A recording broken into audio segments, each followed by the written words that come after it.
Nightmare House. It was a dark and stormy night. Steve had just come inside from tying down anything that could blow away in the wind outside. Cold seeped into his bones. He decided to sit by the fireplace to warm up. He closed the door to the large living room of the large house he had just purchased. His wife and daughter were back at the old house gathering up some of the last items to be moved into their new home. Steve decided to stay the night by himself to get the feel of the house. The house was probably too large for such a small family, but Steve couldn't pass up the good buy he got on it. An old antique house, increasingly large, in a quiet, secluded area, for such a small price? Steve still couldn't believe how lucky he was. The television was one of the items his wife was bringing the next day, so he decided to read a book to pass the time. He sipped of his hot coffee while being warmed by the crackling fire. Steve couldn't help but look forward to many more nights like this, all snug in front of the grand fireplace on the cold winter nights that were eventually come. He had just started to get into his book when he heard a tapping sound from the upper floor. Steve brushed it off quickly. Old houses like this always made sounds like that in the movies, even though I'm sure it had enough time to settle. He had to chuckle over his corny joke. He went back to his book, but the sound started again. It seemed to be moving across the room upstairs. Perhaps Mouse, thought, Steve. It should really, give me a second.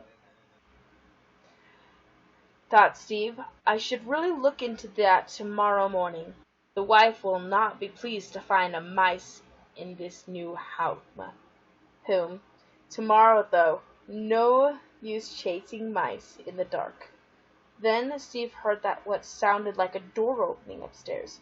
The big room was starting to feel a little less cozy. He tried to pass it off as his imagination running wild, and tried to immerse himself into his book. It did no good, because this time the sound didn't go away. The tapping footsteps starting to sound like they were coming down the stairs that led to the living room door.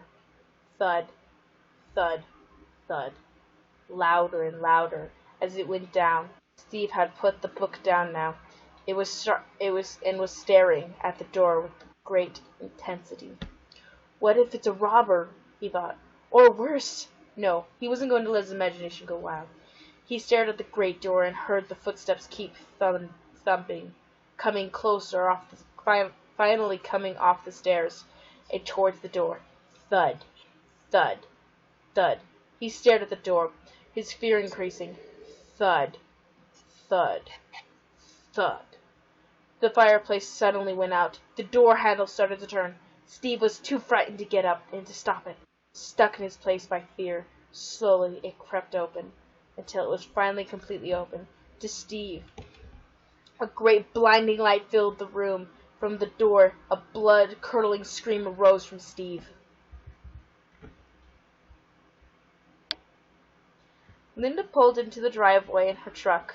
She was sure she had finally got every last thing and was ready to move into the new house.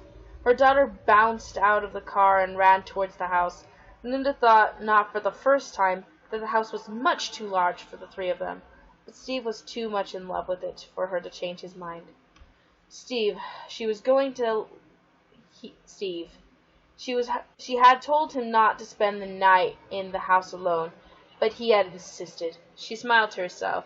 The big goof probably was going to tell their daughter all kinds of ghost stories he made up last night, and she'll end up trying to soothe her daughter into bed tonight. Her daughter bounced into the house, and she followed closely behind. She called for Steve. No answer. Probably still sleeping in the large living room, or couldn't hear us through the door. He loved that room the most about this house. She told her daughter to check the living room for her father. The daughter went off to do that. Linda started unpacking some of the food they had brought into the kitchen when she heard a scream from the daughter. She ran to the living room to see what was the matter. She looked in and screamed herself. Steve was sitting in his chair, book on the floor. His hair was turned stark white. His clothes were ripped, and it looked like he had tried to claw his eyes out with all the claw marks on his face. He was dead, with a look of stark terror etched forever on his face. Linda retched and cried.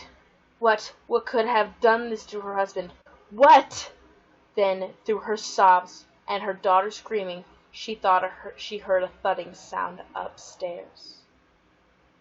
They all died.